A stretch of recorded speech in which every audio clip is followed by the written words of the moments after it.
Imagine this. You take your last breath, and the cold air of the world fades away.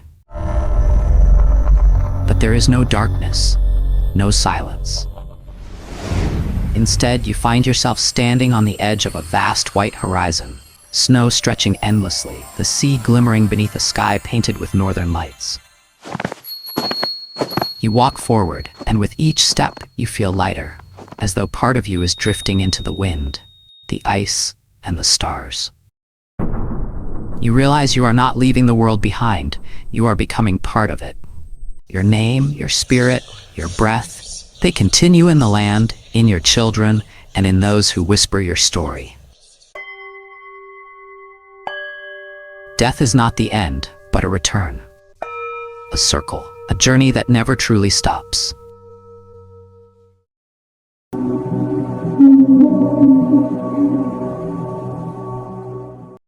Forget everything you thought you knew about the afterlife. Imagine a world where the soul's journey does not ascend to heaven nor descend into hell, but moves through vibrant landscapes, guided by spirits, tested by trials, and embraced by forces older than time itself. In the frozen heart of the Arctic, where survival balances on the edge of ice and sea, the Inuit shaped a vision of death unlike any other. Here, the Tuurngait, the soul, is more than a shadow or breath. It is eternal essence, wandering across realms both familiar and mysterious. These beliefs were not written in books, but whispered across generations, carried by the voices of elders and the rhythm of the drum. They reveal a truth both haunting and beautiful, that death is not an end, but a continuation of life's great circle. So join us as we step into the world beyond the snow and stars, unlocking the secrets of the Inuit afterlife and discovering where their ancient wisdom says the departed truly go.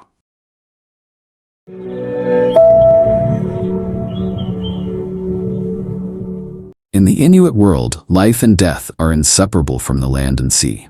To live in the Arctic was to exist in constant dialogue with nature, where the ice, the winds, and the animals were not just surroundings, but living forces with spirits of their own. Within this world, the soul, known as Tuurngait, was more than a fleeting breath. It carried identity, memory, and essence, weaving the living to the unseen. The Inuit did not think of the soul as belonging solely to the body. Instead, it was understood as a presence that could move, travel, and linger even after the body grew still. The Tuurngait could bring guidance, protection, or unease, depending on how it was treated and remembered. Harsh winters, long nights, and the fragility of survival shaped these beliefs. Every life was precious, every death carried weight, and the mysteries beyond were as real as the ice underfoot. The Arctic demanded respect, and so too did the spirits that dwelled within it. To understand death, the Inuit turned to the wisdom of their ancestors, passed carefully from voice to voice, generation after generation. These oral traditions were not just stories, they were living truths, explanations of why the world was as it was and how souls moved within it. To the Inuit, the end of life was never silence. It was the beginning of a profound voyage, a passage that reflected the deep relationship between people, spirits, and the vast, eternal landscape around them. When death arrives, it is never seen as an ending, but as the beginning of a delicate transition. The Inuit believe that the soul does not rush from the body, it lingers, hovering close, hesitant to let go. The community, aware of this fragile moment, surrounds the departed with care. Rituals and observances are performed not only to honor the deceased, but to ensure the soul begins its journey safely. Simple acts hold great meaning. The body may be positioned carefully, clothing and possessions placed nearby, for the soul is thought to remain aware of such offerings. Loved ones speak softly, calling upon the spirits of ancestors to welcome the departed. Every gesture is meant to ease the separation of soul from flesh, guiding it away from confusion and sorrow. But the path ahead is not without danger. As the soul drifts from the body, it enters a liminal space where spirits gather. Some are benevolent, waiting to help the soul cross into the next stage.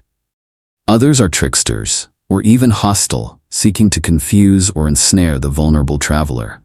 Without protection, the soul risks wandering aimlessly, unable to find its place in the greater order. At this threshold, the Ungakuk, the shaman, assumes their sacred duty. Gifted with the ability to move between the physical and spiritual realms, the Ungakuk becomes the soul's guide and protector. Through chants, rhythmic drumming, and rituals of deep significance, the shaman calls upon spirit allies to clear the path and shield the soul from harm. The shaman is not merely a healer in life, but a mediator in death, bridging the living and the dead, ensuring that the departed does not lose its way. With their guidance, the soul steps forward into the unknown, prepared to meet the spirits and landscapes that await. The soul's journey does not end with its departure from the body. Among the Inuit, it is believed to travel onward, guided toward Qudlivun, the land of the dead. Unlike the heavens and hells imagined in other traditions, Qudlivun is not a realm of judgment, nor a place of reward or punishment. It is a quiet world beneath the earth, a mirror of the living one, where souls dwell in peace and continue a kind of existence beyond mortal sight. In Qudlivun, life carries on in familiar ways.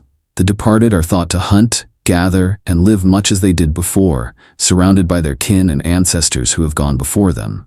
The landscape is not barren, but rich and alive, reflecting the Inuit belief that death, like life, is sustained through harmony with the natural world. Yet the story does not end here. The Inuit also hold to the cycle of return.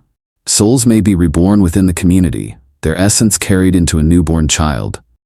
This belief strengthens the bonds between generations, weaving past and present into one continuous thread. A child might even bear the name of a departed elder, believed to inherit a part of their spirit, their wisdom, or their strength. Not all souls, however, share the same fate. Some remain in Qudlivun, content in its serenity. Others are drawn back to the living, returning through reincarnation to walk once more among their people. And still others transform, becoming spirits of a different kind, shaped by their life's choices and the balance they kept with nature and community. A soul that respected the laws of harmony may become a protective presence, while one that disturbed the balance could linger as a restless or troubling force. This fluidity of destiny reveals a profound truth in Inuit thought, that the afterlife is not a place of endings, but of continuities. The soul, the Tuurngait, moves in cycles of rest, rebirth, and transformation, always connected to the living world, always bound to the people, the land, and the sea. At the heart of the soul's journey stands Sedna, the sea woman, one of the most powerful and feared figures in Inuit belief. Sedna rules the ocean depths, her long hair flowing like kelp, her fingers transformed into the creatures of the sea. She is both nurturer and punisher, for in her hands lies the fate of the hunters, the community, and the souls of the departed. When she is angered or neglected, the waters grow barren and spirits find no peace. When appeased through ritual and respect, she opens her realm, providing abundance and guiding the soul toward rest. But Sedna is not alone in shaping the afterlife. Along the soul's passage, other beings emerge, each with a role to play. The Tuurngait, or helping spirits, are powerful allies often summoned by shamans to guide and protect the Tuurngait. They may take the form of animals, ancestors, or elemental forces, offering their wisdom and strength to clear obstacles from the soul's path. Yet the journey is never without peril. Trickster spirits, known for deception and mischief, may attempt to confuse or trap the wandering soul. These beings test not only the strength of the departed spirit, but also the harmony of the life it once lived. For a soul burdened by imbalance or disregard for the natural order may find itself more vulnerable to their tricks. Every encounter, whether with Sedna, the Tuurngait, or trickster beings, reflects a deeper truth within Inuit belief, that life, death, and the natural world are inseparably woven together. The way one lives, the respect one shows to animals, to the sea, and to community, does not vanish at death. It becomes the compass that directs the soul's eternal journey. In this sacred vision, the afterlife is not ruled by punishment or reward, but by harmony. A life lived with respect opens the way for guidance and protection, while a life lived in disharmony risks confusion and unrest. The spirits remind the living of a lesson as old as the Arctic itself. Survival is never an individual act. It is a balance of all beings, both seen and unseen. These ancient visions of the afterlife still echo through Inuit identity today. Though touched by the tides of time, colonization, and cultural change, the wisdom of the Tuurngait, the soul, remains alive in memory, ritual, and story. Elders continue to pass down the belief that the spirit does not end with death, but moves in cycles of rest, rebirth, and transformation. These teachings remind every new generation that they are part of a much larger continuum, bound to ancestors and descendants alike. The stories of Qudlivun, of rebirth through children, and of spirits who linger near the living preserve a worldview where death is not a final severing, but a continuity of belonging. To name a child after the departed, to honor the sea and the land, is to keep alive the threads of connection that ensure the soul never fades. When we look beyond the Arctic, parallels with other indigenous traditions emerge, beliefs in cycles, spirit helpers, and ancestral guidance. Yet the Inuit stand uniquely apart. Their vision of the afterlife is not of far-off heavens or underworlds, but of landscapes carved from ice, sea, and sky. The afterlife is not removed from the world, it is an extension of it. It mirrors the life they knew, deeply rooted in the land they call home, the animals they depended on, and the spirits that walked beside them. These enduring echoes are more than myth. They are survival, identity, and wisdom carried forward. Even as modern life reshapes Inuit communities, these beliefs continue to inform ceremonies, names, art, and ways of seeing the world. They are a reminder that the invisible is as real as the visible, and that the ancestors remain present in every breath of wind and every flicker of the northern lights. As long as the northern winds carry the songs of the elders, the journey of the soul endures. It is a timeless reminder that life and death are not opposites, but partners, woven together in an unbroken thread that binds people to each other, to the land, and to the spirits who came before. The journey of the soul in Inuit belief is not a tale of judgment or eternal division, but a cycle of harmony, return, and belonging. It reminds us that life does not vanish into silence, but flows onward, into ancestors, into children, into the spirit of the land itself. In a world where many traditions seek paradise above or punishment below, the Inuit teach us something profoundly different, that the afterlife is not distant, but near. It lives in the ice, the sea, the animals, and the names carried forward through generations. It is not an escape from this world, but a continuation of it. As we listen to these echoes carried by the Arctic wind, we are invited to see life and death not as opposites, but as partners in an eternal rhythm. The Inuit remind us that every breath is part of a greater circle, and that the soul, the Tuurngait, is never lost, only transformed. So when the northern lights shimmer across the frozen sky, perhaps they are more than light.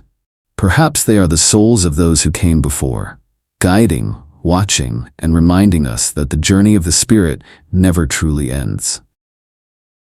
Thank you for watching. Please like, share, and subscribe.